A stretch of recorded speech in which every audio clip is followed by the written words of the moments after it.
Hey guys, so as the heroes of Azovstal get evacuated, I wanted to do a little bit of a dive into more Nazi stuff because that's always fun to talk about. Because there's some people that still aren't convinced there are Nazis in Ukraine, and like I always say, you can still be supportive of the Ukrainian army or their goals, but you have to admit to the truth. If you don't admit to the truth, not only is it bad for the people who are suffering under them, including the war crimes that they commit to the civilians of Ukraine. But it's also not good for the ultimate mission if you want to see Ukraine as a as a sovereign, decent place to live for anybody. Because I believe it's their plan to eventually take over, and I'll play you some videos on that. I don't know if the West has some contingency plan against them taking over, or if they desire them to take over. Because again, these guys are the radicals who will actually fight to the last Ukrainian, to get what they want. So I don't know if the West, what the West opinion of them is, if they wanna kill two birds with one stone, or if they are happy for them to take over. I'm not sure, but it's wild that people are still kind of denying this. But it is what it is. People still wanna believe what they wanna believe, regardless of what the truth is.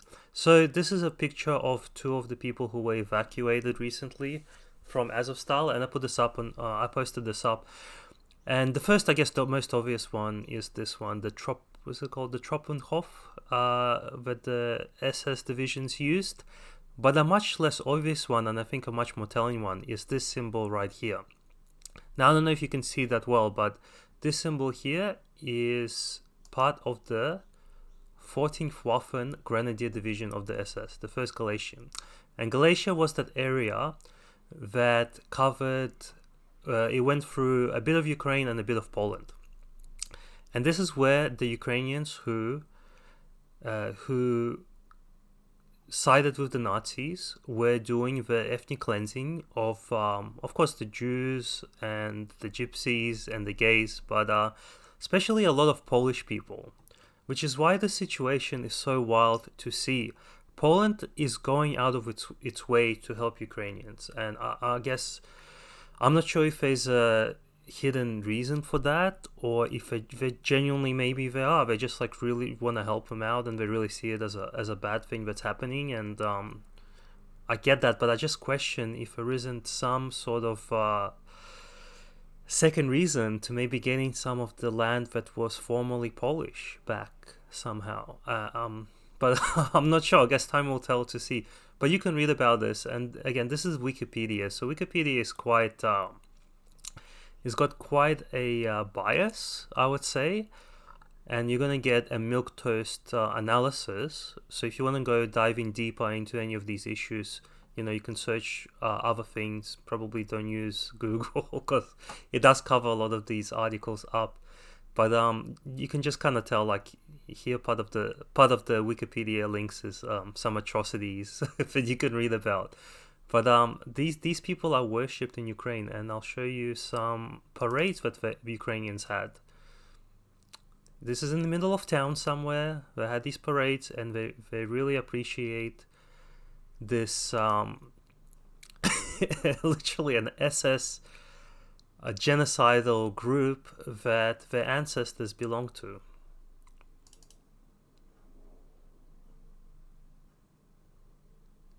So that's that symbol right there. There is another photo, and I expect as more, with more time, the heroes of Azovstal are going to get processed. And while you can hide patches and things like that, you can take patches off. That guy didn't want to. You can't hide tattoos, and I'm sure we're going to see a lot of very interesting tattoos in the coming days of the people who were so heroically hiding behind the civilians' backs in the Azovstal plant. But here's another guy, and apparently this is the guy who was in this photo. Now this photo has been spread around, maybe you've seen it. I remember it being spread around at the start of the war. Here is a link. Now I haven't. I tried to see it. Maybe it got deleted by him, but this is the official. These are the guys who won the Eurovision contest.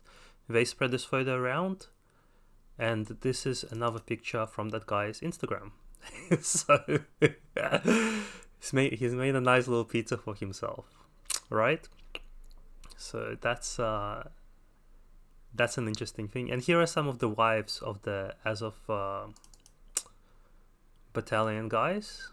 And you might maybe have seen her on TV if you guys follow the mainstream news. She's been on interviews and things calling for help and the evacuation. I guess they've gotten the evacuation, I guess. But yeah, so he is. Really, really nice, cute little girl over here. So that's the Azov guys briefly. But what I really wanted to show you is just a couple of videos that should hint at what the plan is of the ultra-nationalist there. So the first one is this. So we can dive down on this one. I'll play the whole... So what I'll do, I'll play the whole video and then I'll comment on it. Нам допомагає Захід, бо вони хочуть нам блага, тому що ми виконуємо задачі Заходу. Тому що ми єдині, хто готові їх виконувати, бо нам весело, нам прикольно убивати і прикольно воювати. І вони думають, вау, давайте вже подивимося, що це буде. Тому виник цей новий альянс, про який зараз говорять там Туреччина, Польща, Британія, Україна. Тут ми тут флагман. Тому що ми затіяли війну, якої не було вже останніх 60 років. Так от, уявіть собі, скільки в нас зброї, скільки в нас ветеранів. А тепер уявіть, зникає Росія, вона розвалюється. Тобто виникає там 5 Росій, там не до Росії і так далі. На європейському континенті найбільше. Тільки в Британії там, здається, більше. Ви розумієте, цей потенціал цих збройних сил, це стане проблемою зразу для всіх, хто зараз нам десь там намагається робити хенькі уколи. І оце от є наша радість і наша печаль. Чому, щоб ви розуміли, чому так все важко? Не тому, що ми, українці, 300 років, наша дупа страждала, чому ж нарешті влада до нас не впаде, ми такі хороші, ми хочемо в Європу. Ні, це величезна, потужна держава, і якщо ми тут прийдемо до влади, це буде і радість, і проблеми для всього світу. Тому це величезна, амбітна задача. Ми живемо дуже в класний час, і тому перед нами стоять надзвичайно амбітна, класна ціль. Не просто стати там частинкою європейської сім'ї, яка вже там розвалилася, а це є, вже йдеться про те, що нові політичні альянси вже глобального рівня, нові політичні виклики.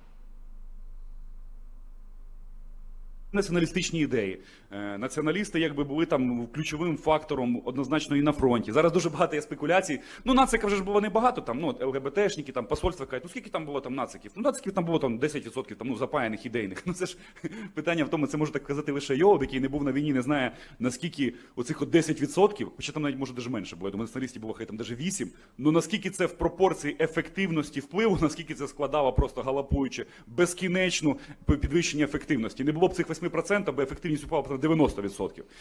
То тут не в числі мова. Так само, як на Майдані. Зараз вже почали ліваки, там фонди Бьоля там, і так далі перераховувати. Ну, націоналістів там було, там, да, вони були впливові. Там.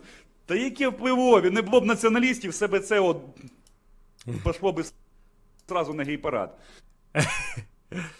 So, before I comment on this video, let's find out who this guy is. Now, what the interesting thing is, this guy is Yevhen Kras. So that's him here, you know, chilling out, and he is chilling out with Arostovich over here. Now, the interesting thing is his Wikipedia page has been deleted. Just a couple of days ago, I looked up his Wikipedia, and it's gone. So if you click it, it doesn't show up anymore. It's gone. Someone's deleted his page. Now, he was the leader of the C14 group, and if you know what 14 stands for, it's that the 14 words of it's the white nationalist thing. It's something like protecting your country.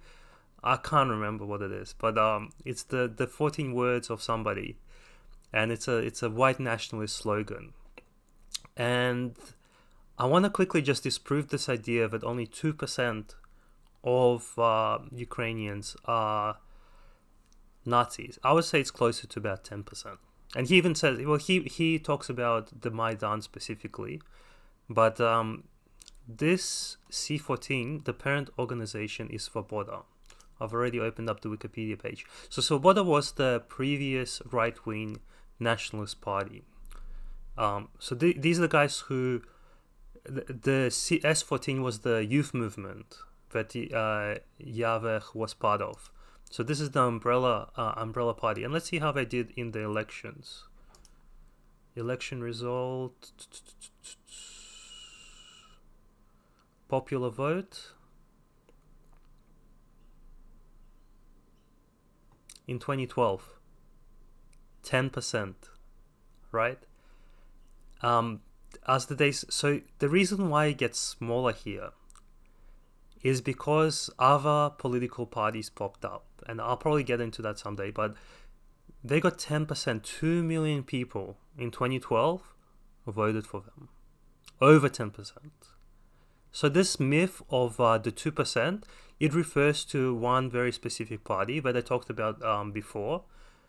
But if you want to look at exactly how many people in Ukraine support, the ultra-nationalist point of view, and this is just that ultra-nationalist, there's going to be lots of people, like I said, just because it's a minority, there's going to be a lot more people who are either apathetic to this view or maybe support it, but they'll vote for a different party that maybe has more, better economical policies or for whatever other reason.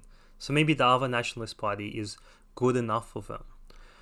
And let's quickly look at who the leader of this party is. Oleg Tachenbach. And just, you can go and do a bit of a more deeper dive if you want, but I just want to point this interesting thing out. Tachenbach wants to re-establish Ukraine as a nuclear power. He believes this would stop the Russian virtual war in Ukraine. So you've got 10% of a country voting for a radical party that dehumanizes its neighbor and wants to re-establish it as a nuclear power. So that's something to consider when we're talking about this issue of, well, did Russia have to go into Ukraine? Did Russia have to do what you had to do? When you have 10% of the population, and not just 10%. So, like Yavin makes the point over here, he's talking about Maidan specifically, where even though 10% were nationalist, they were the most, the strongest, they were the most radical there, the most powerful people there. And he echoes what I've been saying, that the number doesn't matter. What matters is how well trained you are militarily, how brutal you are. And these guys are the most brutal and the most ideological, and they have a lot of influence on children. So I'll quickly address some of the things that he said. Now, he's got a very, as you probably saw, he's got a very different direction that he wants to take Ukraine in. And I want to make the point that most Ukrainians do just want to join the EU. They just want to be regular people. I believe that. I believe the majority of the Ukrainians are like that, especially the people who are, ethnic Russian or Russian speaking there. They don't want anything to do with this bullshit, right? So the majority of people don't want anything to do with this bullshit.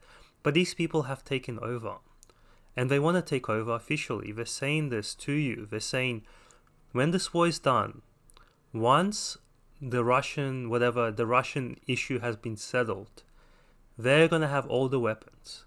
And I wouldn't be surprised if a lot of the weapons that are being sent to them right now are being stashed away exactly for this scenario.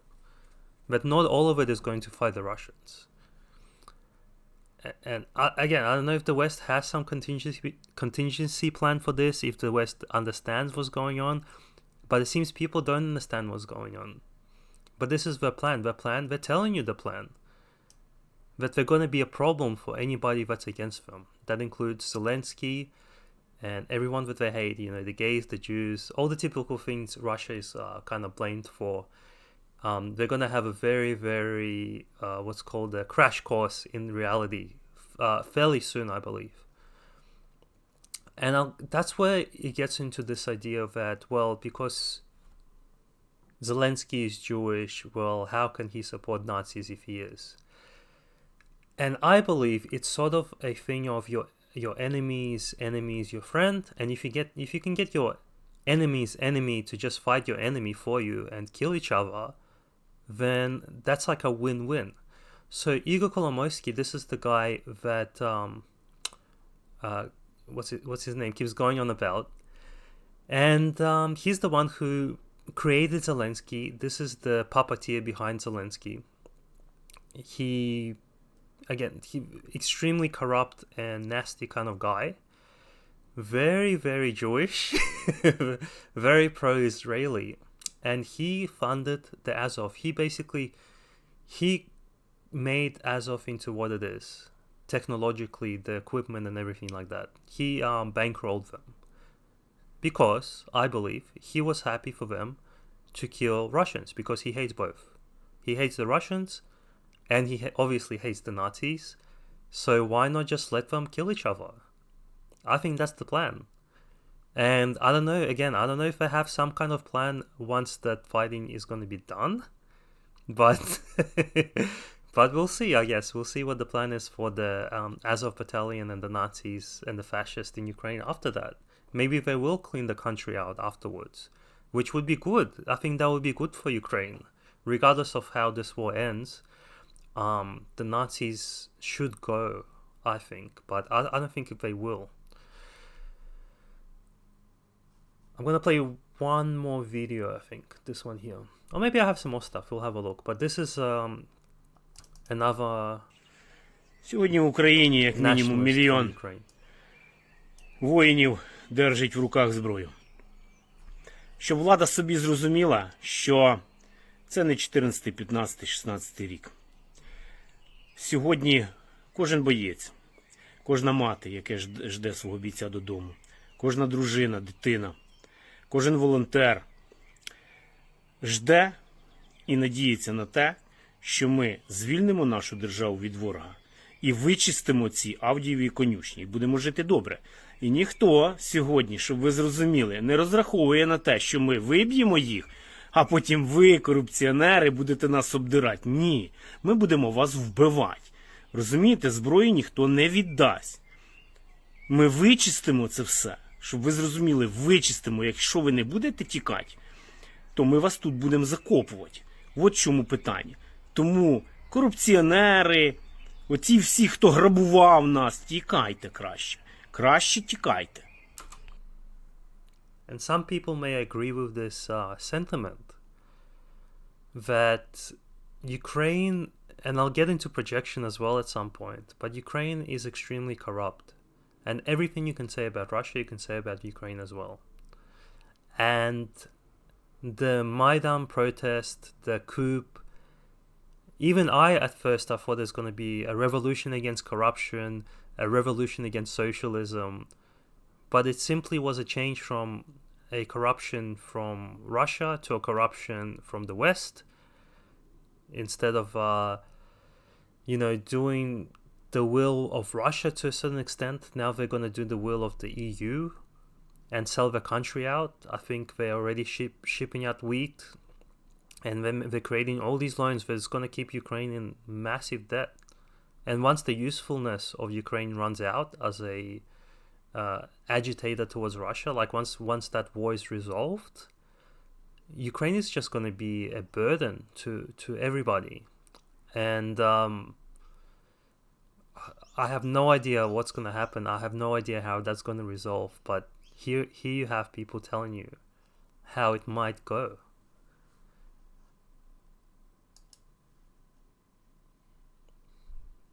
I'll play one more because someone mentioned the Slava Ukraina, Geroyam Slava, and I wanted to play the full call and response. And this is some kids apparently in Poland doing this.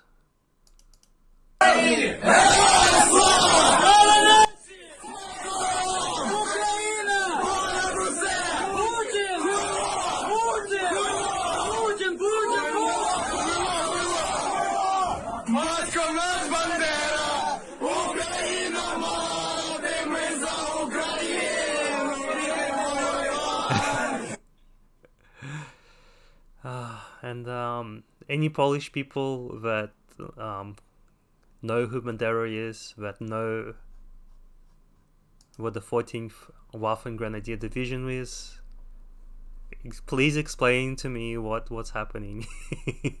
Please explain to me what your logic is behind all this stuff. Like, does this not piss you off to a certain extent? I mean, and I think that it does. When we see Ukrainians worshipping and saluting and heroizing mass murderers, genocidal maniacs, do you guys stop and question what you're doing sometimes? I'm not sure. I don't know. Anyway, guys, I hope you enjoyed this video. And yeah, look forward to more content coming out, especially of Azovstal. And I will have something to say about that when more videos come out, when more information comes out also. Thank you guys, and all the best.